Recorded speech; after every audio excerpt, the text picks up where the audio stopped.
earlier, well, I guess earlier this week, Ralph said, was it yesterday or Friday? I can't remember. Today's already been so long. He said he felt that you have a lot of African Americans who would privately vote for Donald Trump. Barbara said, absolutely not. So, Ralph, make your point. Well, no, when you look at Trump's economics, when he talks about the issue with illegal immigrants, we all know that illegal immigrants impact employment at the lower end of the employment scale. Are you serious? Wait a minute. Now, when you go across the southeast of the United States, and I've looked at this. One second. Go ahead. And you look at the service industry, you look at the construction industry, illegals coming into those fields get into those jobs, depress the income, and then African Americans don't get them.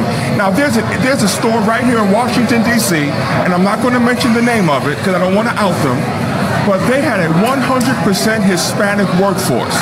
They implemented E-Verify, and within a week, every Hispanic in that store was no longer working there, and all of those jobs were now filled by African Americans.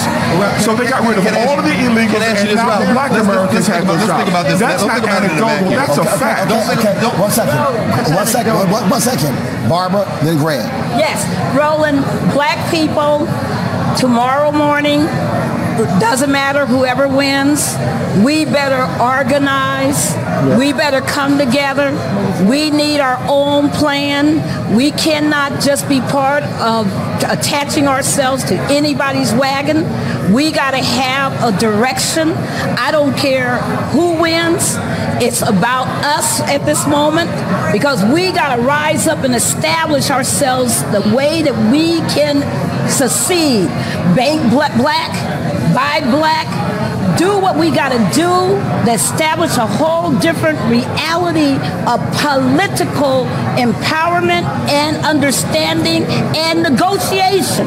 Absolutely. We got to move this thing into a whole different sphere, paradigm, universe. Greg, then Spencer. I was going to say very quickly, I agree with you, Barbara, and it has to be a network that is developed at the local level. That's right. When we start talking about red states and blue states, that makes less sense to me than red country and blue cities. We're talking about urban networks that have to be developed.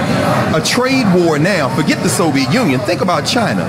If a Trump administration starts a trade war, who do you think is going to suffer? Black people at this point are going to have to turn inward, because what we're living in is a country where everybody is now advancing the interests they perceive they have for themselves. A lot of poor white people are going to wake up tomorrow happy, and then next week they're going to realize what they bought if Trump wins. At that point, they may be willing to enter some type of coalition with black folks, but we don't need to go chase anybody else. At this point, we've got to build something for Spencer. ourselves. Local politics. Spencer. Local politics are critical. They're essential for us to be engaged. We also need to push appointments, no matter who wins. George W. Bush's black appointments were only about 4%. There's no reason they can't and shouldn't be higher under any president. President Obama's appointments are about 14% black, even though 22% of the Democratic voters were African American. So really, both parties can do better in terms of appointments. 1 second, I got to go to a break. We'll be back with our coverage, election night coverage right here on TV1.